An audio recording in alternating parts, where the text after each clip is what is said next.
Hola bafethu, it is your it is your sick homie Palo. Arguing up business in Spanish, bafethu. Hey, I'm sick as hell.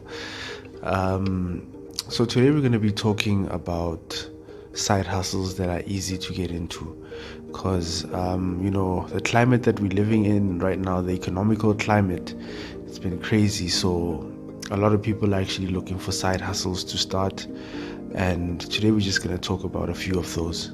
The first one is reselling second-hand goods. So you could go on any platform, look for second-hand goods to buy, and then sell them on any other platform. So for example, you'd buy a lawnmower on Facebook Marketplace, and then let's say you got it for 1,200 rand.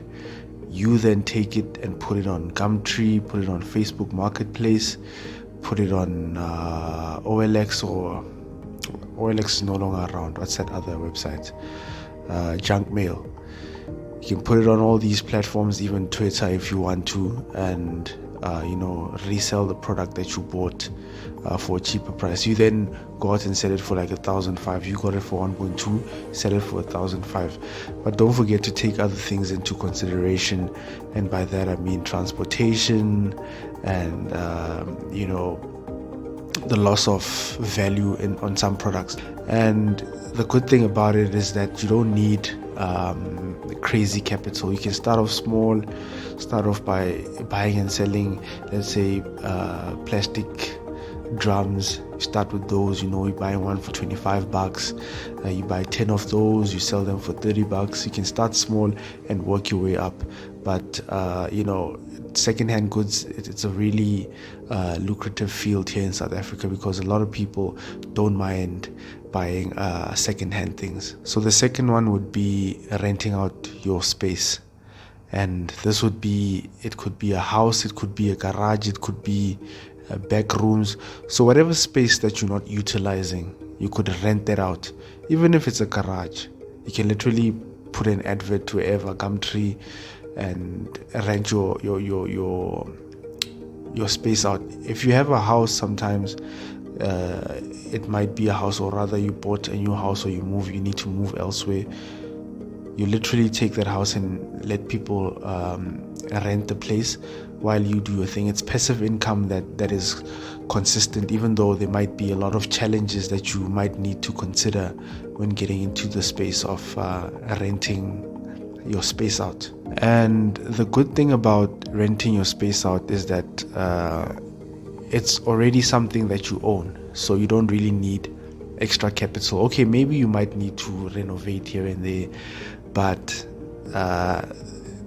the capital costs are less if you already own something and you rent it out.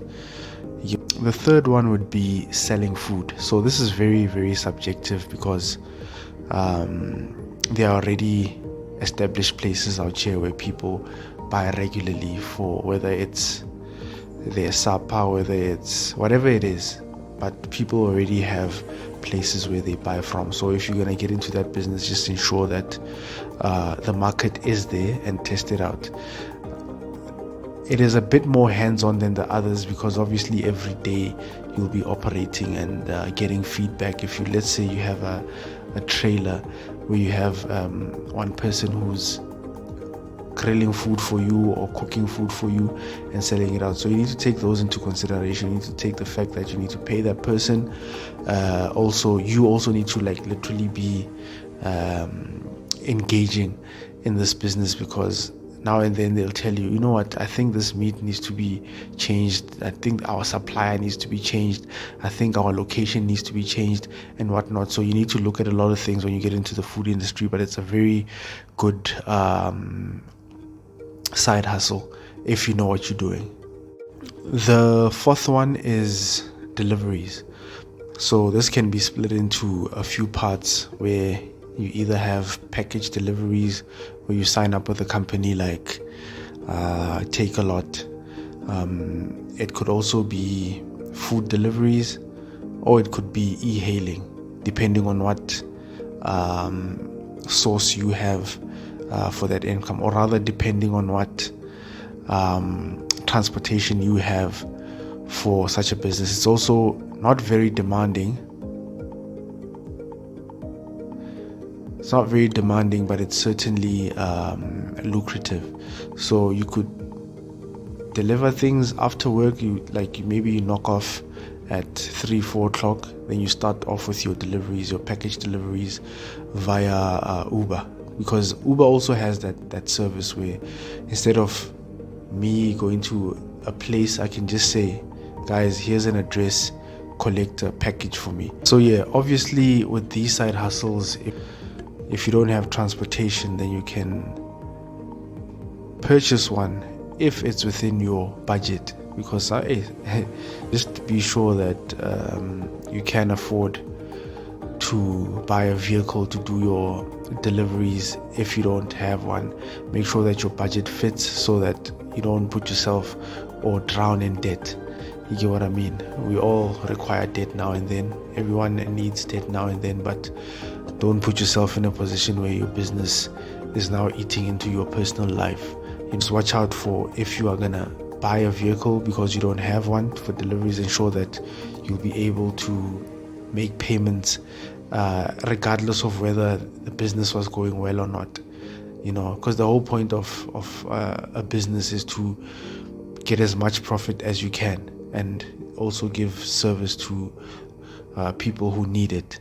And if you're not making profit, then it's useless. It's basically becoming a liability in your life. You have to service that vehicle, you have to drive it around now and then to ensure that it doesn't break and such, you see. So make sure that it is within your budget. We spoke about deliveries previously via Uber Eats and Bolt.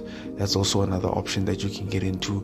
Buy a bike, or you actually ride the bike, or you can rent the bike out so that it's ridden by other people and they pay you through rental. So this also kind of falls under rentals, but it's also deliveries. It's the delivery business. There are also repairs.